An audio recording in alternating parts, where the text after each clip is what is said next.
After mo busted din, mababad trip ka kasi sumuko. Di ba, binasted mo binigyan mo ng sagot Kung wala ka tiwala doon sa partner mo, makipaghiwalay ka na lang. I've been in a relationship for 14 years. Last February, we broke up. Ang reason kasi, nagpa-loyalty test ako at nag-fail siya. Ang ending, siya pa yung galit sa akin at nakipaghiwalay dahil red flag daw ako at sobrang praning.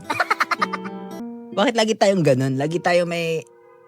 Diba kung in the first place, kung wala kang tiwala doon sa partner mo, to the point na kailangan mo mag-loyalty check, to the point na kailangan mo siyang i-test, ay makipaghiwalay ka na lang.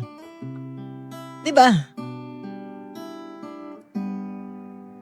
Relationship is built on trust.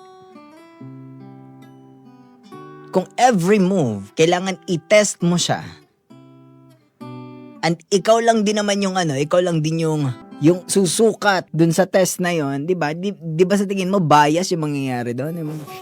May ill intent ka na sa umpisa, so kung anong gawin niya, talo siya doon. Babadrip ako sa ganun, yung mga... One time may ganun din may ganun nangyari sa friend ko.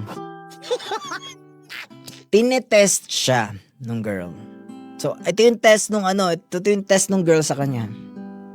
Nanliligaw siya kay girl. Si girl, binasted siya at sinabi yung mga hurtful words, yung mga masasakit na salita para tumigil na panliligaw si friend. Now si friend tumigil panliligaw kasi binasted na Nagpa-victim si ate girl.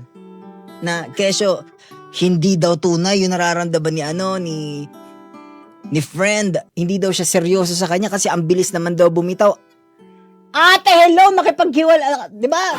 Binasted mo, tapos di ba?